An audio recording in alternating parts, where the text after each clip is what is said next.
I ain't got nobody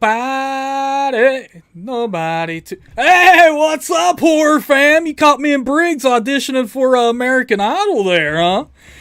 But yeah, tonight, with my good old co-host Mitchell on the horn here, man, we're going to be talking about movies that couldn't be made today, or can't be remade or made successfully anyway. Cannot be faithfully made today. It cannot be made without fundamentally changing its identity, we should say. Yeah, so I'm just going with it can't be made today because they're going to mess it up. So, Briggs, now I know, okay, so we both have different angles we're going to come at this from. We're going to come with, like, technically this couldn't be made today because of the times or whatever, but also we're going to be like, look, the creativity isn't there for, and shit like that. Like, so Briggs, man, I'm going to go ahead and say, it's the thumbnail for the video. Whoa, Briggs, you're embarrassing me, dude. We're supposed to be professionals. Go on, Bo. But anybody who's watching this also just watch me immediately reach for my phone to make sure that shit doesn't happen to me. Like, oh shit. Hey man, we have Lawrence Talbot, Nate Blanche, Dragon Blues, Patty, and Jonas, baby. We got the horror fam running wild in this mug, Briggs. 3 channel members commenting right there in a row, dude. I'm scared, dude. I don't know if the autumn moon's out tonight. Lawrence Talbot, he might come for us. Oh, it's over, man. We're done. But let me tell you, Briggs, it's the thumbnail of this video. I gotta start with Gremlins, man. Gremlins could not be made today. And I like your reasoning for why. I remember you've told me about this before, Bo. Man, we've talked about it many times, so if I've forgotten something, go ahead and tell me, dude. But, okay, so Gizmo is a creature that I have loved since childhood. I want a Gizmo so bad. Like, if I was the kid, if I was the guy in that movie, man, I would be so damn stoked if somebody gifted me a Gizmo, dude. Like, the things I would do to obtain a Gizmo, you would definitely question my integrity, Briggs. We'll just say that. I won't give any examples, but but man, you don't know the lengths Bo would do to get his hands on a Gizmo. Absolutely not. I would do just about anything, man. I want a Gizmo. He's so adorable. And I do not use that word often, Briggs, but I'm using it for Gizmo. He is adorable. I want him. He could be my little buddy. I could carry him everywhere, man. Put him in a little TalkHorror t-shirt. Let him dance. You know what I'm saying? Hell, he could be my podcast co-host, damn it. Not with, he could be on my shoulder or something, Briggs. I'd still have you on here, baby. But man, he's so cute, Briggs. I'm gonna tell you, man.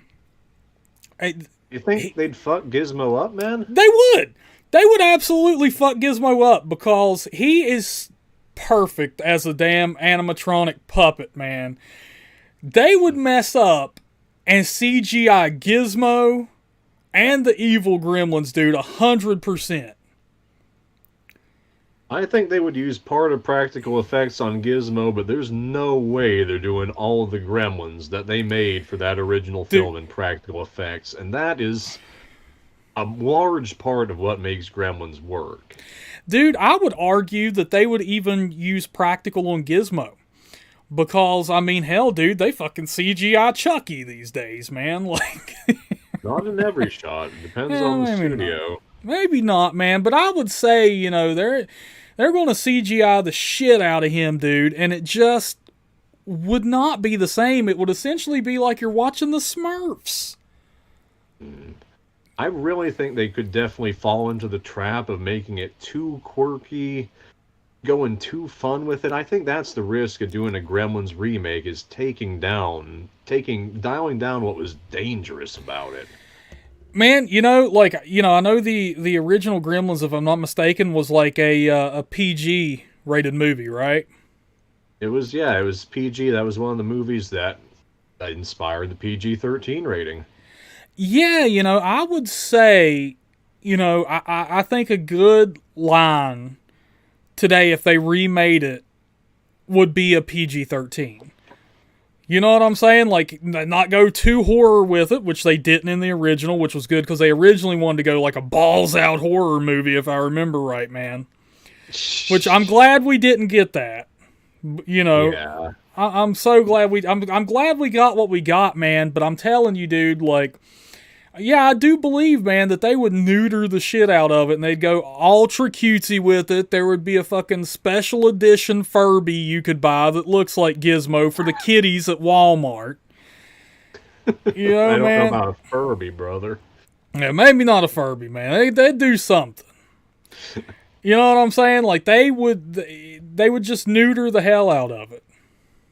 Mm-hmm. And it would be it would be CGI, man. Like I said, it'd be like watching the Smurfs movie. Who the hell wants that? I mean, unless you're a fan, I watched the Smurfs movie. I like that for what it is, man. But this is Gremlins. Come on, man. Oh, you said what you said, Bo. Hey, man. But I'm saying, who the hell wants that out of a Gremlins movie, man? I love Gizmo for what he is, baby. And I love the crowd of animatronic puppets that they use, that they had different animators all working on. Yeah, man. To fill in the crowd scenes. And dude, I like all the different personalities. Yeah. Dude. You had... Well, here's another one for you, Briggs. You damn sure wouldn't have those badass gremlins smoking. And you would have a lot of pop culture references, I bet. Oh, no. Oh, my God. Which would immediately date the hell out of it. Mm-hmm. But yeah, man, you wouldn't have the gremlins smoking, which I thought was hilarious because these little bad sons of bitches, you know, come into existence and immediately pick up bad habits. You know, they're eating candy all over the place. They're breaking shit. They're smoking cigarettes. Playing cards, man. All those kick-ass personalities, man. You know, like the Poindexter gremlin or whatever people call him. Like, you wouldn't get, you know, like, you know, you might get some of them here and there sprinkled in, man, but nowhere near to the level you got in the regular Gremlins, man. You know, the Christmas carolers, the smokers, the the bandit. Remember the bandit gremlin? Remember the flasher gremlin, dude? Like, you ain't gonna get that shit. That's over, baby. They cannot remake Gremlins today. No way, no how. I bet they would probably go like... They would overdo the ending, too. Yeah, Landy Smith right here, Briggs. They would have the Gremlins tweeting. All right, well, that's to be expected. It would be dated if they didn't. Oh This my Deagle God. probably wouldn't have as badass of a death, I bet. No. Oh my God, dude. Yeah. Yeah, yeah, man, they would tone it down, I think. Like, they really would, man. You know, because there's some shit in Gremlins that's pretty damn dark. Like when the girl is telling the story about how her father never made it home for Christmas or whatever. Like, yeah, and I imagine they would probably do something like that. They would definitely at least pay homage to that scene, if not copying it, but without the tone set by the rest of the film, it wouldn't work. It would feel thrown in and fake. yeah, man. Yeah, dude, it can't be done. It cannot be done, man. Like, you know, the death scenes would be neutered, and then it would be one of those movies that they would totally cash in on, and then it would never get a sequel. Yeah, like most remakes. Yeah, totally, man. Totally. Yeah, man. So Gremlins is going with my first pick for movies that could not be made today, dude. What have you got? Oh, dude, I'm gonna go all out on this one. I dare you to top this. Horror that wouldn't be made today. Clown House. Oh, oh, you fucking dick! No, yeah. Well, what's your reason, Briggs? No, I'm not gonna fucking talk about Clown House. Oh, thank God. Oh my God, dude. My first is gonna be Phantasm, actually. Oh, I started to say that shit, Briggs. There's a million different reasons why you won't recapture the magic in a Phantasm remake, at least not the magic that the original brought to the table. The ending, I think it's fair to... I hope I don't spoil this for everybody. It was all just a dream. Like, by this point, how lambasted, like, how much critical flames would that earn if they went that route? Secondly, because it's it stars a kid who gets into like dangerous situations. Like his older brother, he lets him drink like casually, and that's not portrayed as a dangerous thing. And he lets him drive Yeah. at 14 years old, Yeah. and it's portrayed as cool. And like I don't think that would fly more than anything nowadays. Yeah, man. Totally agreed. I mean, unfortunately, because I mean, that is, that's what sets this, their characters, man. And, this is, the real life for some people, man. I was driving a vehicle around at like 11, 12 years old, dude. Sweet. I mean, nothing hardcore or anything, and I wasn't drinking or anything like that, but I do know people who, like, their parents would let them, hey, man, go, here, have a drink of beer or something. Fucking 12 years old. I mean, The deleted scenes, like Mike gets wasted drunk, and like that didn't make the final cut, but that's the kind of attitude the whole film has. They got like bottles of Dos Equis out throughout the entire thing. And speaking of the mood, like it's a very like almost episodic film. Like I think if it were remade, they would ruin it by having like kind of a more intrusive like plot thread.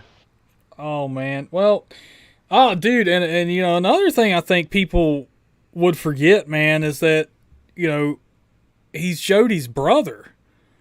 It's not like his mom and dad's buying him a fucking keg or anything, or I mean, they're just doing the best they can, really, and you kind of get that, man, like, and I think that's what's so great with the friendship with Reggie. It's kind of like they are a trio, and there are, it's, you kind of forget that Mike is a little kid, really. Mm-hmm. But yeah, man, could you imagine the shit we would get with a Phantasm remake, man? The CGI everywhere.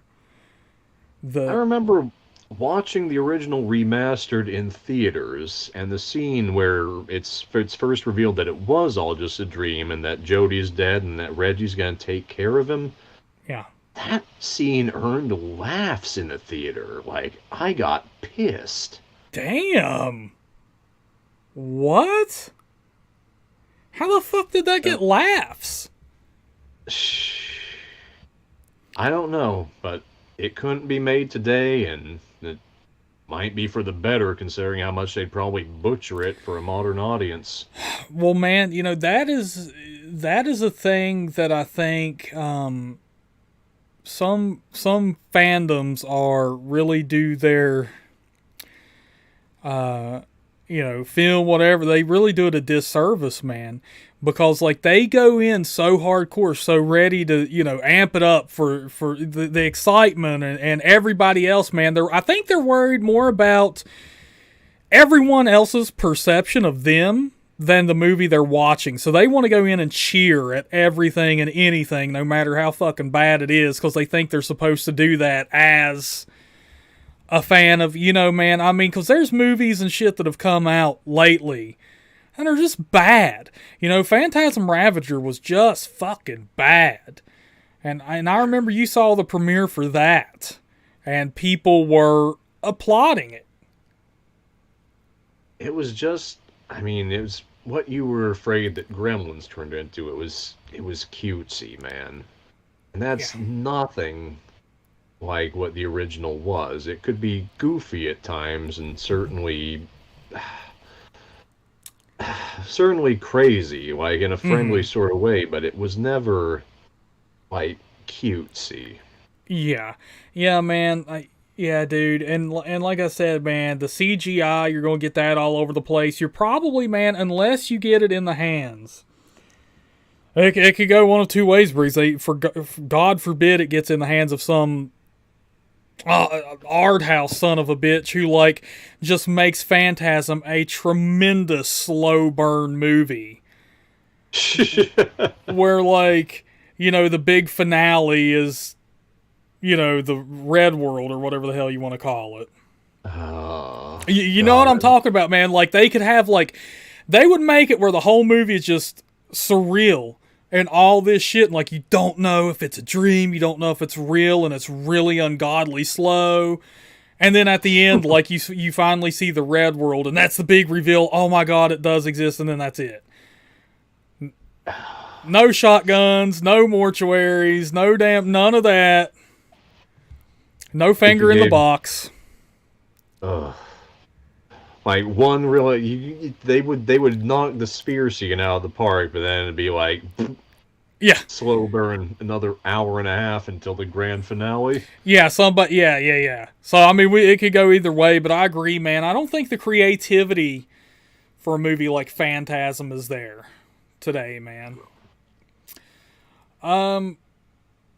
Man, if you're done with Phantasm, I'll go ahead and go on to my next one, which is one I'm sure you can guess. Hit me, Exorcist. No. Okay. You bring up The Exorcist. I'll go to The Exorcist. That was going to be my finale, but man, The Exorcist absolutely cannot be made today. There's no way. Give 'em hell. There's Give 'em hell, Mo. There's no way, Briggs. Let me tell you something, man, because I'm going to tell you why it can't be remade today. You know why, Briggs?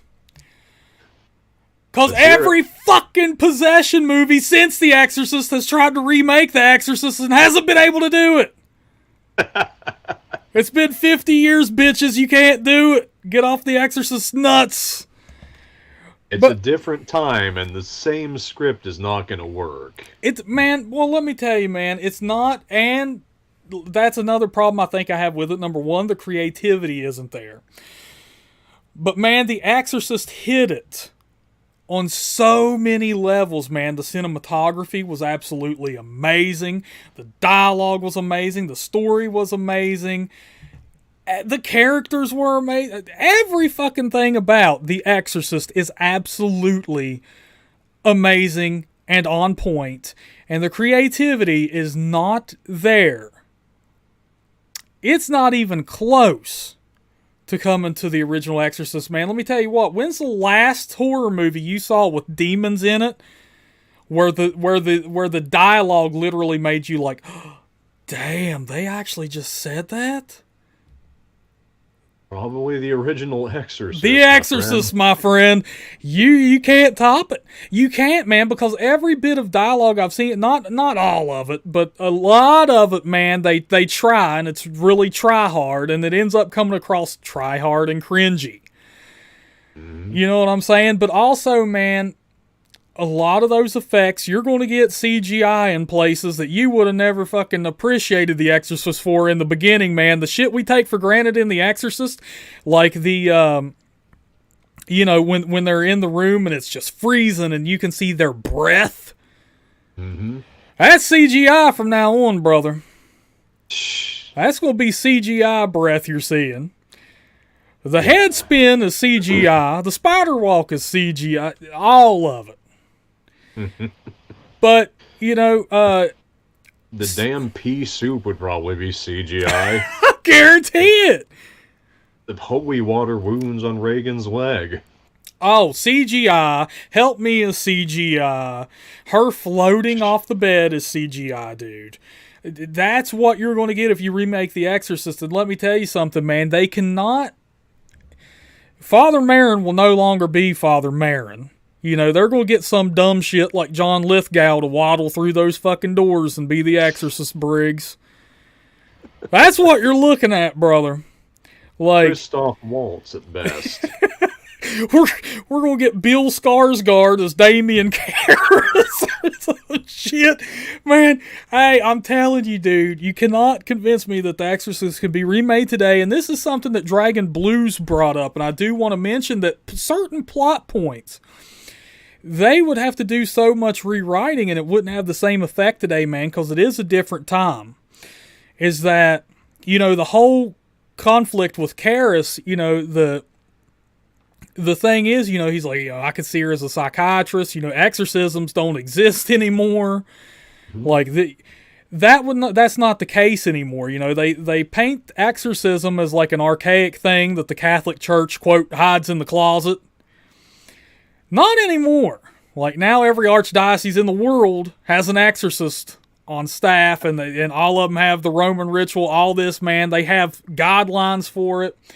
So that's over, dude. Like, that whole plot line is over. That shocked me when you told me that, Steve. It's the truth, man. You can ask old DB about it, but man, I'm telling you, dude, like, oh man, JK in here with a Stan Helsing comment. I gotta take note of that. That's badass, man. Can't believe Stan Helsing got made the first time. I like Stan Helsing for what it is, man. It's cheesy and horrible, but I like it, damn it. But hey, Briggs, I'm telling you, man, The Exorcist, dude, like I said, dude, and I mean, look at the actors, the caliber of actors they got for that movie, the script, the story, everybody behind the scenes, man. That was an absolute passion project, absolute. Like, the budget would 100% not be there, and nor would the production, quality of the production that put it all together. Absolutely not. As a fucking remake, there would be corners cut to try and, like, carbon copy parts of the original. Well, they would, man, because what happens is, you know, I think sometimes, you know, movies with a fresh concept get treated better than remakes. Because I think with remakes, like, you know, they know. Like, man, we don't even have to put up money. We can put the name The Exorcist on anything, and people are going to watch it. And that's why they get made, man. And, you know, so I think sometimes, you know, movies with new concepts that are a totally new thing, not, you know, I think sometimes they get bigger budgets because people are willing to risk the money because they don't know. But, you know, with something like The Exorcist, I agree, man. Some schmuck motherfucker like Jason Blum is going to come at it with $15-20 million. And that's what you're going to get. And we're going to get, like, God, the devil inside or some generic shit. Oh, man. And dude, there's going to be certain shit, too, that's not going to fly today. Like, it's... that you know they did in that movie that is just not going to fly today whatsoever. You know, so man, The Exorcist for me, dude, and that's top tier for me. Like, that cannot be touched. Please do not. You know, I mean, hell, they can, because we still have the original, which is 10 out of 10 movie for me, man. But you know, anything else, you know, it's not going to touch it. And just in terms of something I don't think could be remade because it's already spawned so many imitations and it's sort of created kind of a standard throughout its subgenre, Jaws. Oh, that was on my... That's where I was going to go, man. Before you interrupted with The Exorcist, that when you guessed that The Exorcist was going to be my next, I was going to go with Jaws, brother. I'm with you. It's for the same reasons, man. Like, there's been so many shark movies at first were direct remakes of rip-offs of Jaws coming out in the 70s and 80s. And so many generic direct-to-video ones to come out in the 2000s, and eventually those got revised to the gimmicky ones like Sharknado or Seven-Headed Shark Attack. Yeah. Sand Shark. What other than the name Jaws could a Jaws remake do to differentiate itself from any of those? Like, the cast from the original, like, good luck trying to imitate getting a hat trick like Brody, Quint, and Hooper. Yeah. Like, they could try, but I mean, the only way I can see anybody doing it justice, it being worth watching, is if they tried to do one that was closer to Peter Benchley's original novel. And that, considering eventually he's kind of disowned his own novel. I don't know how likely that Oh, would be damn, he either. did? Like, yeah, he hates the image it gave to real life sharks, so he. Oh, damn. But I mean, yeah, you were going to talk about yourself. What do you think, man? Like, Well, I know man, you think that shark's definitely going to be CGI. that's exactly where I was going to go, man. We have Dragon Blues over here in the chat already laughing, saying, CGI Bruce. But, man, and that's where I was going to go to, Dragon Blues. So first, Bruce, one thing I love about Jaws, and this is something that a lot of movies get wrong, dude. They show us the fucking monster and ram it down our throat, or the killer and ram it down. Yeah. Jaws, man, they didn't have the budget. The shark didn't work right and all this, man. So what did they do? They used creativity. They The used creative. opening, the opening scene in Jaws is among the best because it doesn't show the monster. Yeah, It gives you the perfect taste of what it's capable of without showing you what it does. absolutely, man. So I'm telling you, dude, like they didn't show the shark too much, which is good. But I'm telling you, man, if they remade Jaws, the shark would absolutely be CGI, and they would show it a lot, and you're going to clearly tell that it's CGI, man. And that shit, especially for sharks for some reason, like it does not look right. Yeah, because can you imagine if they remade Jaws and they didn't show the shark a lot? Like, modern audiences looking for the Jaws remake would probably be furious. Like, what is this shit? They barely show Jaws. That's yeah, man. That and that's kind of unfortunate. I think this, that would be the best way to go with it. Is you kind of have to follow that same thing with the original, man, and not show it too damn much because you do run that risk of it looking silly.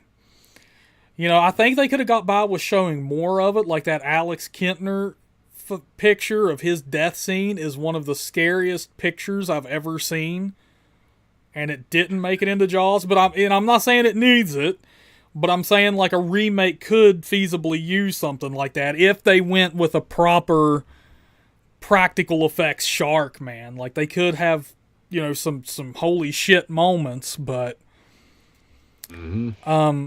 yeah, man. And another thing, dude, you don't. Okay, so the USS Indianapolis scene. Spielberg called up John Milius. I'm not sure if you're familiar with him. Yeah, he wrote the original draft of Apocalypse Now. He, The he, Warriors. I read Dawn, like Dirty Harry, all this stuff, man. Like John Milius was the guy for like, action stuff, man. He did Rome, when it came out on HBO in the early 2000s, whatever, man. But John Milius was a total badass when it came to writing, apparently, is what I'm getting at, man. So Spielberg calls him up. It's like, dude, I got this scene, man. We got our three main characters. They're sitting around. They're, in the boat. I need something really, just really effective, man. Milius is like, well, get out a pen and paper, baby. I got it for you. And he just started talking. And Spielberg's writing it down, man, struggling to keep up or whatever. It was the damn USS Indianapolis scene, man. I Wow. mean, that just poured out of him like that, man. And that is one of the most iconic moments in horror movie history, I think. Like, that is a scene that will stick with you. I mean, because Quint had some rough edges before that, but you want to like him for some reason. It's like almost as the audience, you want to be part of the damn crew. Hmm. And then when Quint comes, man, you just see, like, damn. He's vulnerable too. He went there, he told him this story. He's connecting to these people, man. And it's just so, it just draws you so into the moment, man. And you know what all it is, Breeze? It didn't show me the damn Indianapolis. It didn't show me them getting burned alive by oil in the water. It didn't show me sharks. All it Hmm. showed me was Robert Shaw delivering perfect dialogue. And that's And all it needed. they didn't need to like overblow the lighting either. They didn't need to make Mm-mm. it spooky. Like his delivery carried that scene, and I think that's another thing it would more than likely lose in trying to distinguish itself from the other summer blockbusters Oh, is that absolutely. simplicity. Yeah, man, absolutely. So and John Millis has unfortunately had a stroke since then and all that, man. But I think we've lost a lot of our great storytellers, dude. I really do. I mean, I'm not seeing it. Either that or we lost some of the pathways for those people. I don't know. But man, I think like we said, man, typical with remakes, man, they're going to dumb it down, they're going to water it down, make safe plays. And that's what you're going to get the CGI shark. You're not going to get characters that you can relate to or want to listen to for, 2 hours. So man, I think Jaws would be and I think, man, Jaws also, man, there might be some stuff in there that would be touchy that might be omitted from a remake, Right. man. There would definitely be some strong voices in that film calling for the preservation of sharks and saying what a shame it is that they have to kill this creature. Well, man, yes, I think you're going to get that. You would definitely get some of that, man. I also think that they would probably play the mayor up as more like they would probably try to relate him to a current day politician in some way. Like they would do shit to, I don't know how, but they would do that.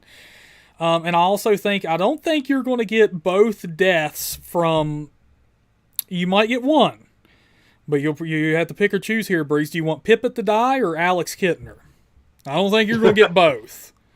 You know what I'm I, saying? Like, I'm seeing Pippet dying. I'm not seeing Alex Gintner dying. I'm surprised. I don't know. It could, but because I do know, websites exist now that's like doesthedogdie.com or whatever. So Well, Pippet would probably be owned by this big fat old white lady who's very unlikable.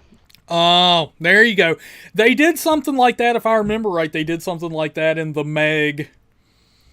Like some unlikable character owned a yippy dog or something like that, and It ended up like poor Pippet.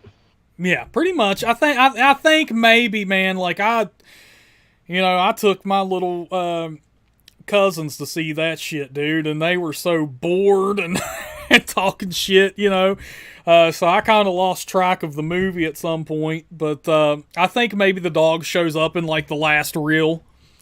So it's kind of that stupid ass reveal, like, you thought the dog died, haha, no he didn't, here he is, we're clever filmmakers, yeah. God. Yeah, so, of course, man. But, man, if we're on my next pick here, Briggs, and this is one that we've talked about before, but, man, I'm going with Cannibal Holocaust. Yeah, it was coming eventually. If you weren't going to say it, I was. Yeah, and I think it is. Oh man, it's criminally underseen Because of its reputation. Yeah, that's part of it, man. But I think man, found footage had that huge boom.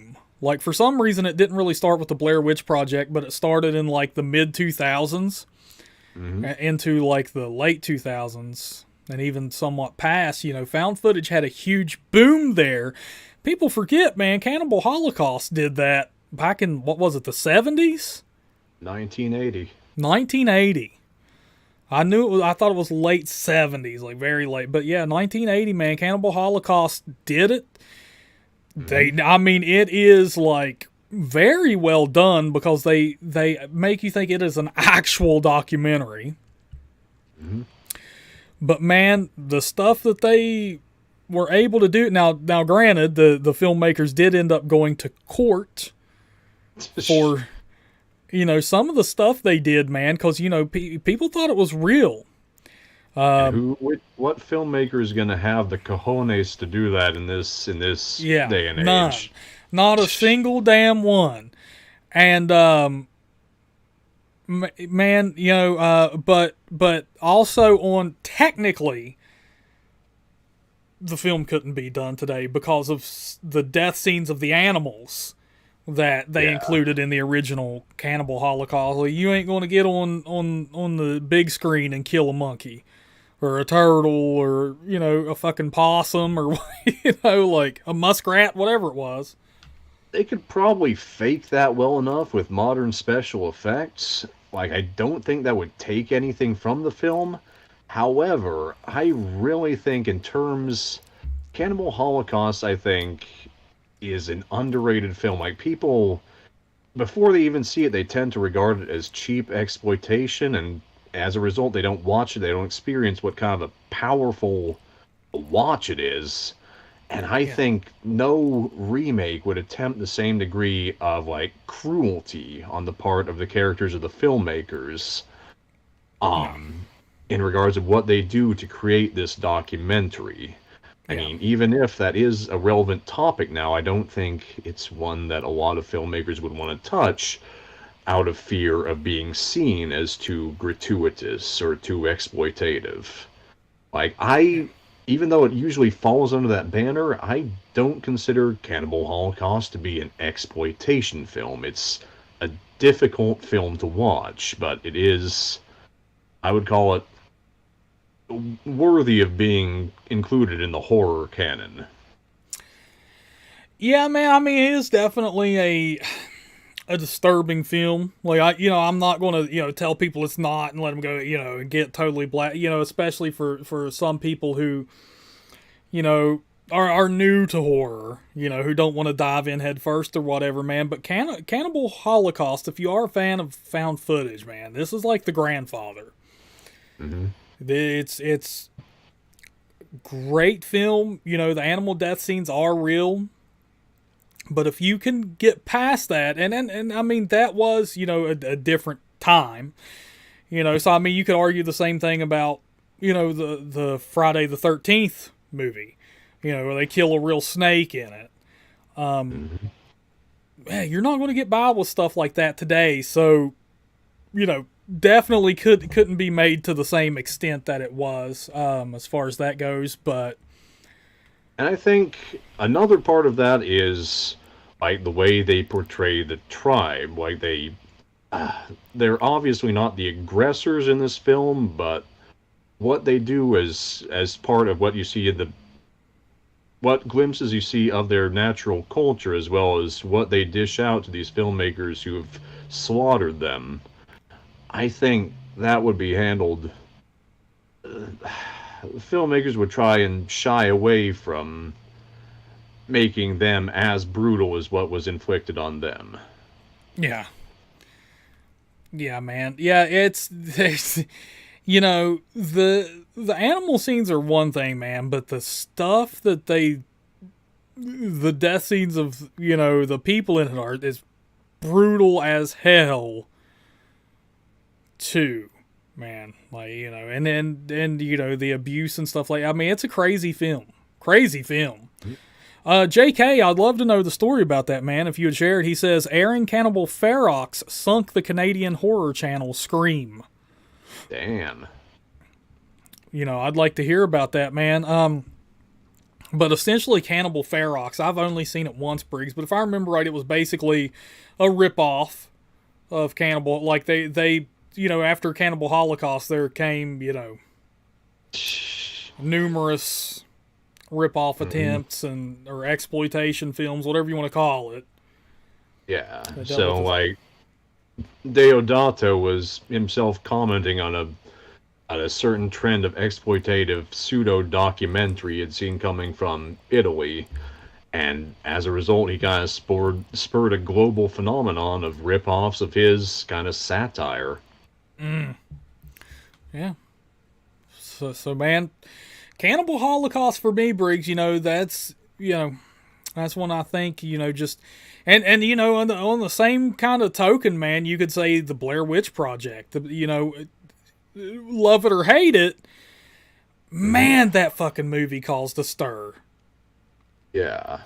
Tennessee Nate's in here talking about how he thought it was real when man, everybody did. The whole world did. Like, even when people saw Heather Donahue and stuff like that on MTV News, I think it was where they did like their first interview or whatever. It's like people still even denied that it, they're like, you could tell them. Like, well, I mean, the actress that was in that movie was just on the, no. The movie's real.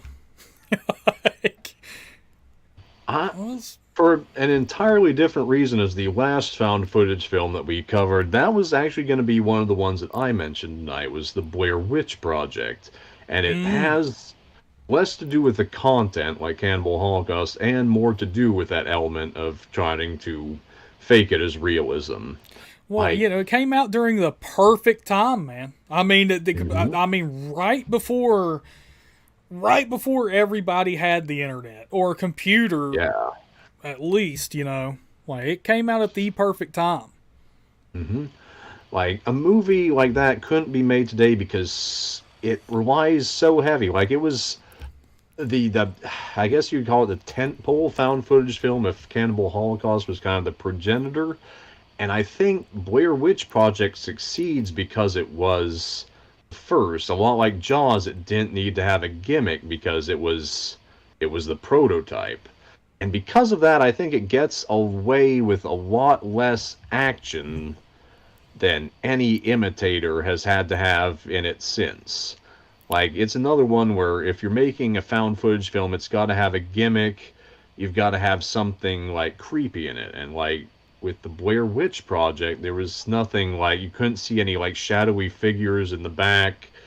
You could watch it over and over again, never get a glimpse of what's supposed to be the witch. And I think that's what really sold it as realistic. The fact that there was nothing, we didn't see anything that was actually hunting these people on these tapes. Well, I guess it'll just remain a mystery, right? But that wouldn't fly today, as we saw with the 2 sequels they tried to do a Blair Witch Project. Yeah. Oh man, yeah. But man, Bree, so would you say that, or would you say the last broadcast, dude? You saw people being killed in the last broadcast. I'm just saying that. Yeah, you did, man. Blair Witch's mystique is everything that scared you was brought in there by the location, by the performances, and by the situation they were in. Like, there was no... You had to use your imagination with the monster, and it's one of the most successful cases, I think, of that in horror history. Yeah, man. Well, there were things about it that was that were good. I will say that. Like it. But man, yeah, like they. Now the Blair Witch doesn't show a lot at all. And I think that's a problem a lot of people had with it. But, man, when you go to try and make one today, like you mentioned the sequels, man, we kind of got that with especially the latest one. Like, the monster in Blair Witch, it was scary looking. It was a good monster, but the Blair Witch Project is weaker for showing it. Well, man, they're in the woods, man, and trees start falling down, and you hear fucking dinosaur noises. You know what I'm saying? I mean, it's like, that's what I mean. That's, it's like this movie's supposed to be scary, remember? Roar! Like, the fuck? The only, like, creepy sound effect we had in the original at all was Josh screaming in the distance. Like, for however 4 or 5 times you could hear him. Yeah. And that's what made it, like, real found footage. Like, if you actually found this in the woods, you wouldn't find any answers on it. You wouldn't see any, like, extravagant kill scenes. You wouldn't see anything supernatural in your face. You just know you wouldn't. Yeah. I mean, that's definitely a good point, man. It's like, yeah, man, because a lot of this shit, like, with the VHS films, it was very prevalent, but it's like, what the fuck, man? Why was this recorded? You know what I'm saying? It's like, why was this shit caught on film? How did people get a hold of it? Like, how did this tape? You know what I'm saying? It's like, Yeah. so Did I this mean, tape turn the world upside down with its revelation? yeah. So I see what you're saying, man. It's kind of like the comparison between and Resident Evil, favorite video game franchise, but eventually at a point. It's still, it always has been classified as survival horror, but people argue that shit. They're like, nah, Silent Hill survival horror, not Resident, because eventually Resident Evil did go like the Call of Duty route or Gears of War route. I mean, we'll just say it, it did. It became more of an action game than anything else, and it has, in Silent Hill, I haven't played that shit in years, so please forgive me if man, you're walking around with a flashlight while shit's coming at, like, in Resident Evil, by part 5, whatever, man, it's kind of, when you have a zombie coming at you, but you have 600 bullets. and a teammate with tactical gear on, you know what I'm saying? So it's kind of like you're, like what you're saying with the Blair Witch, man, like it's a true found footage movie. Mm-hmm. Yeah, man. Yeah, I mean, it just, man, I'd like to do a video on that sometime, man, just telling people, like, what the world was like when that shit came out, because everybody believed it. I mean, it was weird, it was crazy. It was crazy, man, and there's never been another movie like that, I don't think. Like, Not like it, and that's because it'd be so tough to sell. Like, if you do it exactly like the Blair Witch Project, people are gonna, like, as you said, like exactly with the Blair Witch Project, they're gonna feel ripped off. yeah. And they're gonna be even more ripped off because Blair Witch Project did it first. Yeah. So, I mean, yeah, man. And JK did answer our question about Cannibal Ferox and the Scream channel. He said that basically, they were showing advertisements for them going to show Cannibal Ferox coming up, and all of their the ad companies who ran ads on the channel pulled out. It caused an advertiser boycott. Advertisers are so lame, man. And yeah, man, and then, Scream was rebranded to Dusk and then ultimately switched to ABC Spark. How's that for having your nuts cut off, man?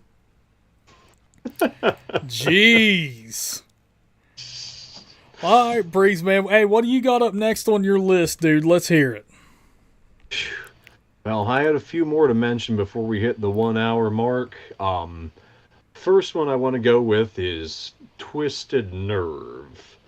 Not because Kill Bill owns the famous theme song now, but because if you're not familiar with the actual film itself, it's about the relative of a mentally handicapped man who pretends that he is also mentally handicapped to get close to a girl he's pursuing. Oh shit! Yeah, that's not gonna fly today, brother. Like that's. It's played for suspense. I wouldn't say it's done particularly disrespectfully for the time, but there is no way a filmmaker these days is going to approach that same premise. Mm-mm. I'd say the same thing with The Entity. Like, you want to tell them in 2 words what it's about, Steve? A spectral assault? Like, I mean, it's about a rape ghost, folks. It is about a rape ghost, yes. Which, by the way, Briggs, before I forget, man, rewatching Insidious the other day, I'm pretty sure it's the same woman from The Entity as Josh's mother. Oh, God. Yeah, pretty sure, man. Pretty sure, but yeah, go ahead, dude. Why would The Entity not get made today, Briggs? Well, like I said, just same as Twisted Nerve for its premise. Like, there's no way a modern filmmaker is going to feel like they have the sensitivity enough to approach that story and not get canceled or not get it held, not even distributed in the first place. Oh man, yeah, because that movie, the first time I watched it was with you, Briggs. I remember when that son of a bitch kicks on, like, it's brutal and in your face. Like, I mean, I'm And not, I'm not saying like crazy, like graphic, brutal people are getting their hair. I mean, like, holy shit, brutal, like, violent. violent, And man. it's played for fear. Like, it's not meant to be, it's meant to be scary first and tragic second. And I think part of why it wouldn't fly now is because, or it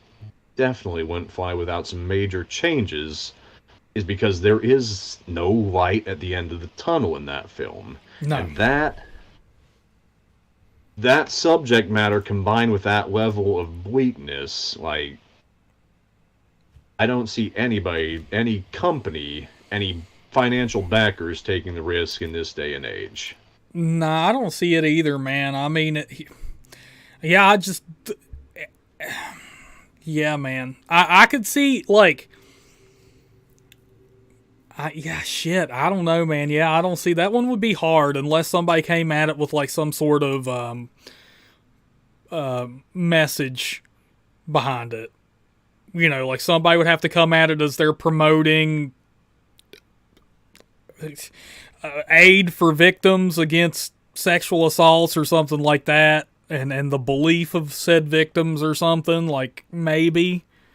And when the threat is actually supernatural, or it's in the film, it's primarily portrayed as a legitimate supernatural being. Like, how do you put that message in there and respectfully? Exactly, man. So yeah, I mean but I mean you can see what I'm saying. Like I could maybe see some company doing it for that, but I mean, would it be as as good of a story as or anything like that? No, like it wouldn't. And if it's gonna lack that punch, I mean, why even put it out there? I mean, some movies have to be brutal. They have to be cruel. Yeah, well, and that's what Dragon Blues is saying over here, man. Like, and she's horribly gaslighted by her own psychiatrist and stuff, and it's horrible. And it's like that's probably where the messages would come in. I would imagine if they tried to make it today, like that's where the you should be able to go to anybody with these problems and they take you seriously or whatever, believe you or whatever. Like that's probably where that message would come in. I'm not sure. But yeah, I read the book too, Briggs. Very similar, but even more hardcore in instances, man, if you can believe that.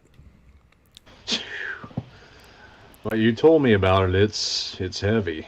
Oh, it's heavy, man. It's really heavy, and it's also crazy because it is like, I think like if somebody did remake it, they could go a different role with that psychiatrist too, and like, man, maybe this dude, because he's pretty much like, he does gaslight her and stuff in the film, and he does in the book, but man, I mean, he is in love with her. Like, so I mean, they could tackle that a little differently too, but. Tennessee Nate, brother, me and Mitchell have been there. Unfortunately, it was post cabin burning, and we do have a video up on the Evil Dead locations then and now if you want to check that out. But yeah, the hole is still there. Welcome to the horror fam, Nate, my fellow Tennessee boy. Hell yeah, man. Briggs, I think another one you wanted to mention that was probably a duo, man. Last House on the Left and I Spit on Your Grave. All right. Like, how they did actually remake both of those. Like, Last House on Your Left was definitely a lot more Hollywood. It didn't have the same kind of like, it didn't have the same sort of mean feel to it, but of course it's fucking Last House on the Left. It's kind of it's not what people say it is, and it's yeah, man. The thing I came away, I saw the remake in theaters for some reason. It's the horror fan, I guess, man. But the first one is very gritty and violent, and you feel terrible, and it's almost like watching it's like you're sitting there watching a movie and you feel icky while you do it. It's like the remake is, like you said, like it's very prettied up. It's very like there's no, I mean, there's not even any nudity or anything in it. Like it takes away, it takes away what's happening to these girls. It takes away like and that's where I think you said like sometimes movies need to be brutal and dark to get that point across. Like the entity, like the Last House on the Left remake took away the reality of what was happening to these girls in favor of epic kill scenes. You know, that's the microwave. I remember when that movie came out, everybody was talking about the microwave death scene, and it's like, if that is what you take away from a Last House on the Left movie, like if that's cool, if that's one thing, but if that's your main takeaway, and it was, I know you remember the message board days, Briggs. That's saying something, man. The original, like I said, you sit there and you feel bad for these women. You feel icky. It's almost like you're watching a movie that maybe you shouldn't be. But and like the death scenes in that one are over. Like they cut away from the first one. Yeah, I mean after the post revenge turn. And man, you know, it's man. I mean, they definitely traded in the brutality of the sexual assault for death scenes, for gore, which you know they did, but they did remake both of these movies, man. But it's so unsuccessful. It does not have the impact that the originals had, man. And I think those days are done. I think, you know, Wes Craven, of his ass tried some of the stuff today, you know, God rest his soul, that he tried back then, man. We would not get a Wes Craven. He wouldn't last long. Unfortunately, man, the stuff that put him on the map, nobody wants to, everybody only talks about in the Legend of Craven. It's kind of an obscure, like, locked away part of his filmography. Well, you know, it's been traded in by Scream. And Elm Street, mostly. Yeah, although Elm Street did have some very dark stuff in it. And you know, I'm actually working on the Dream Warrior script right now, man, and it gets really freaking dark, and his original idea for that. But I mean, it's not on the same level. It's not, man. But you know, and Craven does, you know, especially in those early, you know, Hills Have Eyes, Deadly Friend, stuff like that, man. Craven included some really dark stuff in there that, you know, he did flesh out, obviously, in Last House on the Left and stuff like that, man. But I'm, you know, I mean, even in The People Under the Stairs, which is definitely one of his goofier ones, like. Yeah. Yeah, man. So, dude, and as far as I Spit on Your Grave goes, you know, same problem. They went, man, it's like the original, you feel bad for the victim, and she's an average woman, we'll say. I mean, you know, average attractive woman, whatever, man. I feel like the remake instead, man, you get like an above average woman to a degree. You know, they sexualized her more, is what I'm trying to say. It's not like in the original, you know, she wasn't running around in Daisy Dukes that I remember, for God's sakes, and all this, man, all these sexual innuendos or whatever that I mean, dude, scroll through. If, for instance, look at the posters of both movies. If I remember right, in the first one, the poster for the original I Spit on Your Grave is the woman in like the tattered clothes that have been ripped off of her. It looks like she's been surviving in the woods. I mean, that's what it looks like. I mean, it looks like Cannibal Women of the Avocado Jungle or something, you know.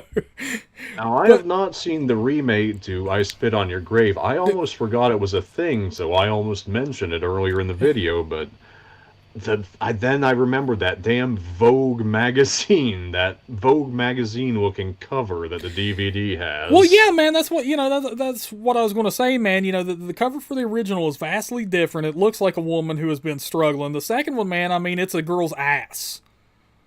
Right in your face, man. I mean, it does. It looks like an ad for fucking Abercrombie and Fitch or Guess jeans or something, jean shorts, Daisy Dukes, whatever you want to call them, but So I think they sexualized the victim too much. I mean, you know what I'm saying? I think that was a problem with it. And I also think that they traded in the grittiness and the like in the original, the sexual assault on this woman is enough. Like, that's all the plot it needs, is like, it's that and then her revenge. That's it. That's the story. In the new one, it's like, man, the sexual assault ain't enough, bro. We need to have inner turmoil between the group of people that sexually assaulted her, and we have to include a corrupt cop who, you know, is keeping these guys in. All this other plot point bullshit, it's like, damn. Like, holy shit. Like, yeah, when so I think of, like, that's why I think they wouldn't have done something like Remake I Spit on Your Grave, because it doesn't have any kind of Hollywood crap like that, like, yeah, leading through it. Like, it's a terribly brutal story. Like, Briggs, we're the getting climax nailed is by the sex terribly- bots. Shh, damn. Yeah, there we go. You know how they are. Yeah, sorry about that, folks. We got them taken care of. Sickening bastards. Yeah, how could they come in while we're talking about this shit and spam us with naughty, cheap sex? But yeah, man. So man, you know, those are movies that can't. And you know, I think the you know, movies like that, man, you know, some of the movies from like the 70s and 80s, even the damn 90s and 2000s, man, like they take a certain set of testicular fortitude that doesn't exist today, man. I don't think people are willing to take those risks. Don't want to piss off those advertisers. They don't want to piss off the advertisers. They don't want to get canceled. They don't, you know, they want to be able to get funding. They don't want their funding. You know, all kinds of shit, man. It's like, you know, I mean, you know, dude, Wes Craven, you know, he wasn't on fucking Instagram posting set photos of the last house on the left, brother. Like, you know what I'm saying? Like, you wouldn't get by with that shit. Yeah. You know, today, I mean, you can. You know, oh man, we're on the set of The Conjuring 4, dude, you know. Hashtag creepy puppet. Which, I mean, those are what they are, totally different movies, but you know what I'm saying? I mean, hell, I could see Eli Roth tweeting out pictures of his own Hostel remake or something. But it's kind of a showing of how the legends got their start and for how much worship, like, modern filmmakers tend to have of these legends. Like, how far removed their own, like, first works are from those of the people they're imitating. Yeah. Like Craven, like Raimi, like Hooper. Yeah. Yeah, man, it's over. You know, to sum it up, you know, there are some technical issues that, you know, a film just couldn't be made today. You know, certain films took place during certain times in our history that permitted them to be as successful as what they are, so they're products of their time. On the other hand, man, I think the creativity is gone and the money is gone, you know. Yeah. So, who knows? The artistic landscape changes all the time. Like, it does, man. Things are always bound to be different from year to year, and maybe the current, like, sanitized slate of movies will give way to something a little more daring. Yeah. Yeah, man, and maybe, you know, like some creative people will spring up. I think right now, you know, we're just in a time that's not very accommodating to, you know, creatives. I mean, especially with COVID going on, man. You know, I was watching a video the other night of some poor dude wanting to shoot a damn short film while COVID's going on, and he needed to have all kinds of shit, you know, which cost him, you know, like, so he had to ask for more money as far as financing goes to be able to work in this landscape. And good luck with that. Yeah, no doubt, brother. But man, hey, we are past the hour. If there are any questions or comments, we will get to them right now. We'd love to hear from you, horror fam. Don't be scared. Get your ass in them comments and hook me and old Mitchell up, man. Hell yeah, great job. Let's hear it for Dragon Blues, baby. Let's get them plotting emojis in the chat for getting rid of the porn spammers as quickly as she did. And thank you also, Blues, for giving Bo a lecture on the modern state of the Catholic Church. Very informative. Yeah, oh, absolutely. Very cool. Oh, very fitting emoji there, using the Horror Fam exclusive Reagan emoji, Briggs. Woo! Yeah, you got to be a member to get access to cool stuff like that. Yeah, Landy, heck yeah, man. JK says, could Hostel be remade today? Man, yeah, probably. I think so. It could. You know, there was nothing terribly creative about Hostel, really. Like, it knew what it was, and it went right for it, and Quentin Tarantino was backing it. So. Well, would Quentin Tarantino back it again? That's the question here. Well, yeah. But, man, yeah, I think some filmmaker could come up, like, they decide they wanted to remake Hostel and got the rights to it, they totally could. There wouldn't be a lot missing there. What about you, Briggs? Comments on the, I believe it was Tennessee Nate said that, A Clockwork Orange. It was Landy Smith, A Clockwork Orange. No way it gets a remake. It doesn't need one, and I hope no one gets any ideas.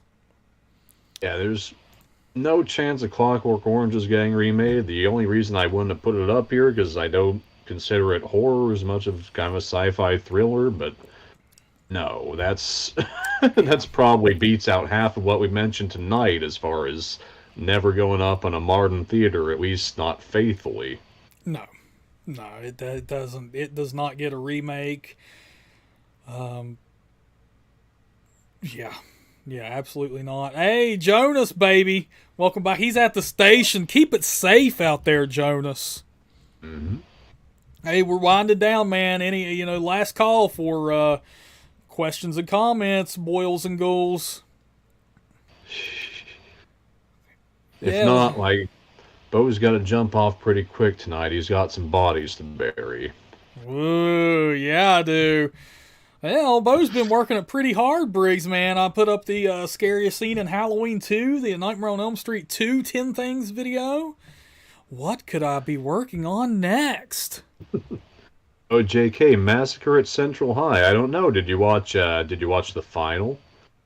Ooh. That didn't come out but 10 years ago. Damn, Stephen King already deleted his story? What the hell? What happened there? Oh, you didn't hear about Rage, Steve? It was the original school shooting tale.